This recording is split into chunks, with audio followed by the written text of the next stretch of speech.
It's Miku time! Hello, welcome to another figure review. Today we're gonna have a look at the Figma number 394. It's Hatsune Miku version 4X. Now I don't know what the hell the X is for, but yeah.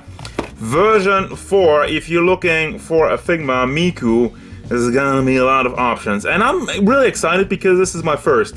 This is my first real Miku. I've had the Snow Miku from last year. I also have the others. I recently bought another Snow Miku, and I had like the Racing Miku from 2016 or whatnot. But this is the real deal. This is the regular one in her newest design iteration for Figma. So let's have a look.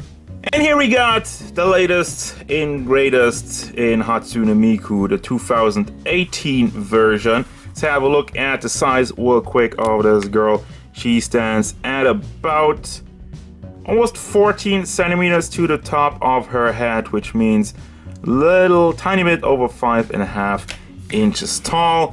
Now overall look and design, this is like the one with the really wild hair. That's the one thing. But before we even have a look at that, I want to have a look at the face sculpt, the Animu eyes. Getting in a little bit too close there. Camera won't zoom that much, but yeah, Animu eyes looks very nice. I mean Figma with them Animu faces, the lines, the eyebrows. And the first thing that you should notice is that the entire hair, even like the eyebrows, have a metallic paint job, which I dig. I mean, she's a really flashy character, so I like that idea. Obviously, hair shouldn't be painted metallic, but this is a virtual character, so who the hell cares? It looks good on a figure, it looks good design-wise overall, and you have a little bit of a white stripe going around also, so it really has like a little bit of a brighter tone in some parts, and even more accentuated with the light reflecting off of it. I love it. I'm a big fan of it. The mold of the hair also very nice, very clean. Then you got the headset with the microphone on it, and yes, the way the hair is molded, it's like I've seen some Mikus, but I've never seen it like going really this crazy rectangular. So it is kind of soft-ish, but this is still probably something that would be easy to break off, so be aware of that, be careful with it. It does get a little bit see-through at the tips, but just really barely noticeable. It's just really there, just a tiny bit. And yeah, the metallic really brings out the best in the hair. So design-wise, we got kind of like the schoolgirl stuff, which Figma really loves doing, and they always do like a different design though. It's not always just recycled bodies and whatnot. Nope, none of that. We got some silver in the collar, the colors in her chest piece, and then you got the bow tie, which is soft plastic, also gets see-through at the tip, and more detail in her arm pads. Over here, the 01 in the shoulder, also classic trademark of Miku. Is that because she's the first Vocaloid, I'm guessing? And then we go down to the skirt, have some more tiny writing in there, and the lines going all around it. The skirt is out of like a really rubbery material, and it gives it also a rubbery look, which again, for the skirt, I dig it. I dig the entire design choices they took with that.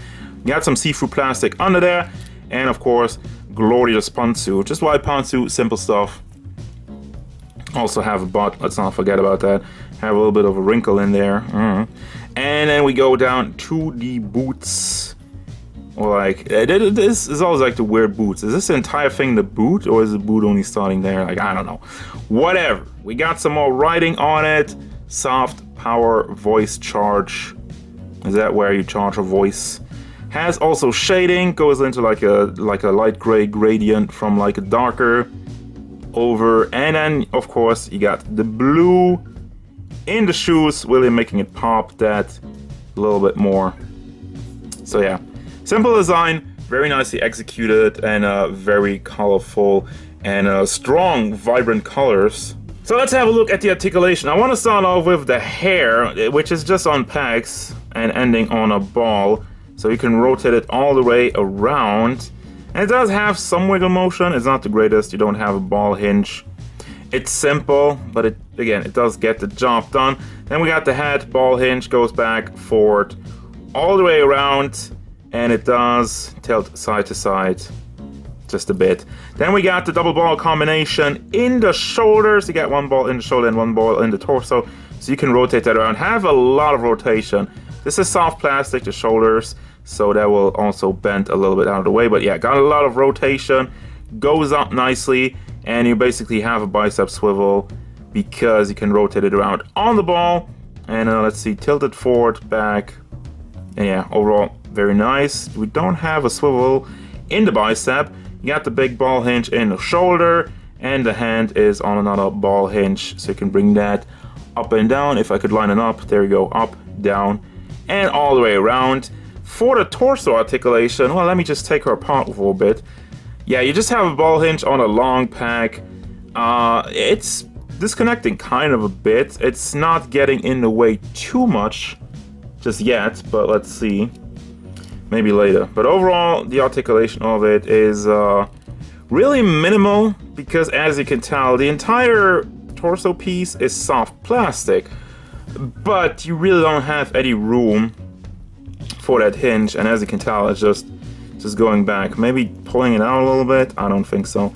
So yeah, torso articulation doesn't really work. See, it does go around, and you have a little bit of wiggle motion, but as again, like, you don't have any room already in here, and then you put all of this over it, and you obviously have even less room to maneuver around, and you end up with nothing really. Not really anything.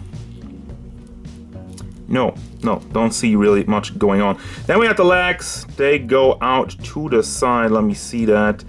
Since the entire skirt is soft plastic, and they did make a cut in the middle. Yeah, you cut it up over there. So yeah, you can have it make the splits. Really goes up pretty much all the way. Also, forward and backward motion is very nice because, as I was saying, this is cut up. It will bend out of the way, will go forward, will go to the back. Also has some rotation because it's on ball joints, and we have a swivel in her boot on both sides. Obviously, you can rotate that around. Simple hinge, simple ball hinge in the knee, and another ball hinge for the foot. So it will rotate a little bit to the side. It does go forward, does go back, and there you go.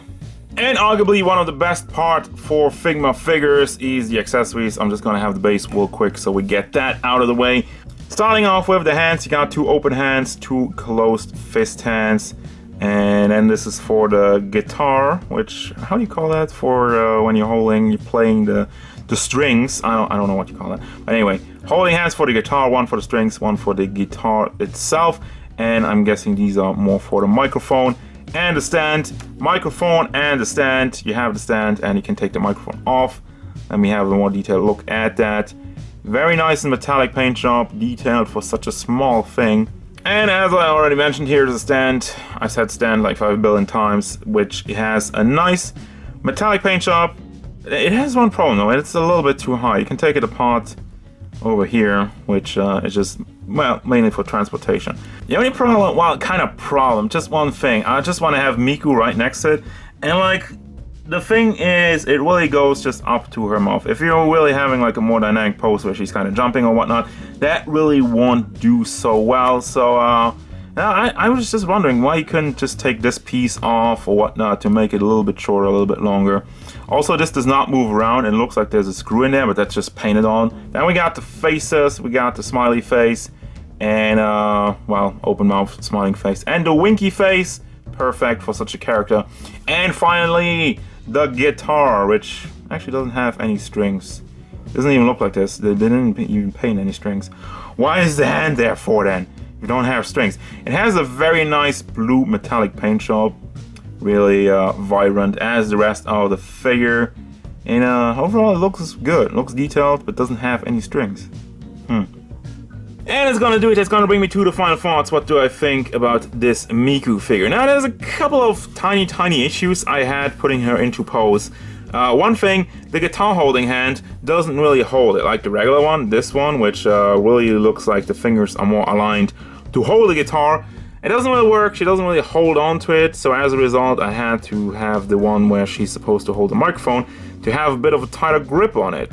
And the band that goes around the arm is a little bit too long. It's really floppy and it's kind of annoying, but I mean, it's okay. Rather have it too long than being too short, I guess.